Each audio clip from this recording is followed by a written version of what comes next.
Tout a commencé ici, place du marché. C'était le Moyen-Âge et pour être plus précis, le début du XIVe siècle. Et pour être plus précis encore, la nuit du 3 au 4 août 1312. Retenez bien cette date, 1312, il y a 700 ans de cela. Vous savez, la ville de Liège n'est pas une ville exactement comme les autres, et elle a un passé d'une profondeur pratiquement insondable. Elle a été longtemps un État, dirigé par un prince-évêque, et cela a duré pratiquement 1000 ans. Et pendant 1000 ans, il s'est passé ici des choses assez inouïes. Notamment celle que je vais tenter de vous raconter, c'est le mal Saint-Martin.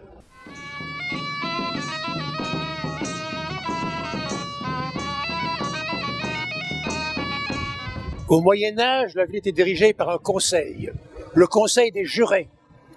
Ces jurés qui appartenaient tous aux castes supérieures, c'est-à-dire la noblesse et la très haute bourgeoisie. Et justement, le problème, c'est que les petits, les artisans, les métiers, parvinrent à entrer dans ce conseil et même à obtenir un des 2 postes de bourgmestre. Évidemment, ça ne plaisait pas aux nobles, qui depuis des siècles avaient tous les pouvoirs. Et oui, c'était la féodalité.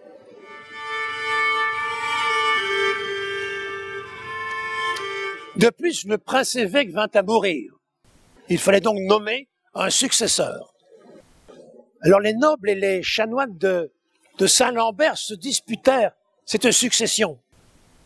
Alors, profitant de ce flou politique, les patriciens décidèrent un grand coup. Ils voulaient attaquer de nuit la halle des bouchers.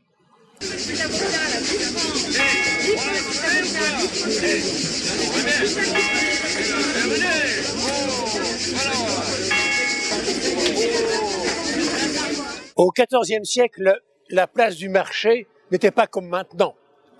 Mais la halle des bouchers, la première, était un long bâtiment de bois avec vraisemblablement un toit de chaume.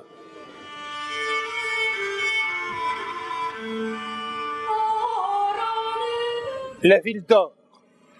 Les patriciens se faufilent dans l'ombre, accompagnés de leurs gens, et se rassemblent autour de la halle. Ils y boutent le feu, et l'incendie prend immédiatement. Mais les bouchers, qui avaient quand même eu vent de la chose, surgissent à leur tour et se jettent sur les nobles. Le combat commence.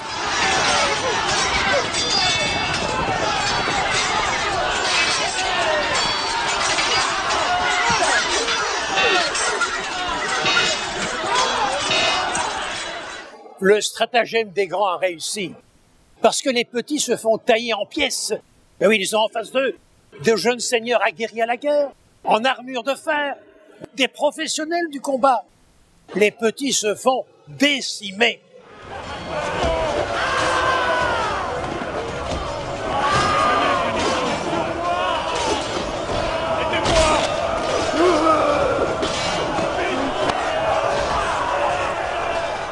Mais d'autres métiers surgissent et prennent les nobles à revers. Alors le combat se généralise et toute la place du marché devient un énorme champ de bataille. D'autant plus que d'autres métiers arrivent d'Outremeuse. Alors là, les nobles doivent reculer.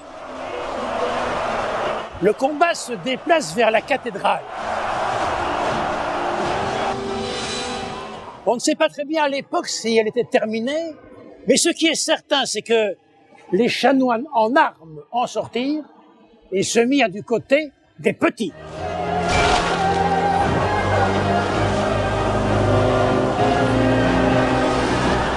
Les nobles se replient, mais ils le font en bon ordre et se dirigent vers la Haute-Saunière parce que là, le terrain leur est favorable. Ils dominent leur adversaire. Et regardez, au XIVe siècle, la rue avait le même aspect que maintenant et la basilique Sainte-Croix n'a pas changé de place.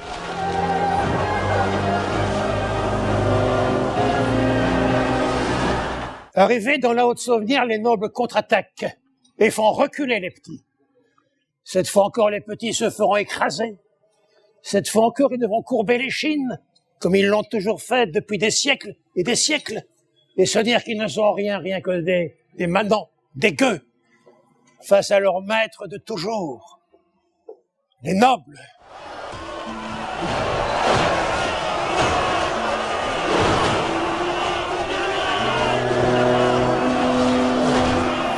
Les petits se font écraser face à tous ces barons en armure. Mais voici que surgissent encore d'autres métiers qui, une fois de plus, renversent le rapport de force. Alors les nobles doivent fuir vers le mont Saint-Martin. Et lorsque les maraîchers arrivent de Vothem et les mineurs de Sainte-Marguerite, leur fuite devient une débandade.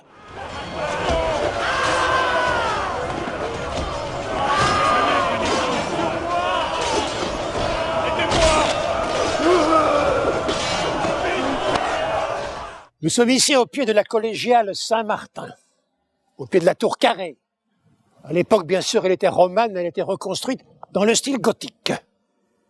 Les patriciens avaient prévu une échappatoire, la porte Saint-Martin, qui est là derrière nous. Mais en arrivant, elle était fermée, coincée.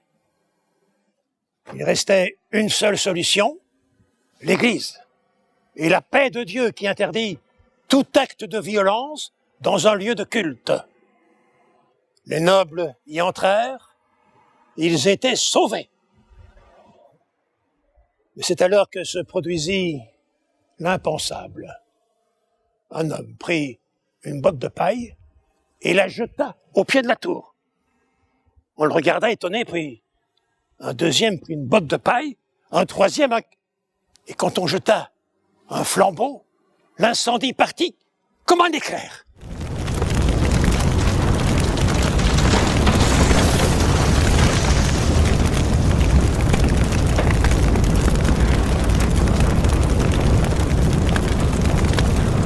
L'incendie partit immédiatement, les poutres prirent feu, les charpentes s'effondrèrent et des pans de murs tombèrent, tuant tout sur leur passage, y compris des gens des métiers, venus trop près de l'incendie. C'en était fini d'une partie importante de la fleur de la noblesse liégeoise. Dans le courant de la nuit, on alla massacrer, sans gloire, les familles des vaincus. Et ceux qui en échappèrent retournèrent sur leurs terres pour aller pleurer leurs défunts. Mais la messe était dite. Pratiquement, il n'y a plus de patriciat à Liège. D'un incendie à l'autre, la carte politique de Liège fut complètement chamboulée. Un an après, en 1313, on signa à Anglore une paix qui stipulait, entre autres, qu'il fallait, pour appartenir au Conseil, être soit membre des 25 lignages ou membre d'un des métiers. Cela confortait la victoire des petits.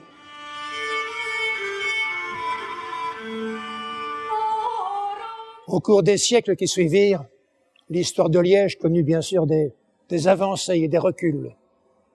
Mais ce qui est certain, c'est que le mâle Saint-Martin restera une des principales victoires des petits. Puisse cet esprit démocratique croître et se développer. Et ce qui est certain aussi, c'est que les Liégeois peuvent être fiers d'avoir été à la pointe de ce combat pour la conquête de la liberté. Et même si souvent nous ne le savons pas, assez curieusement, nous avons tous en nous une part de cette histoire.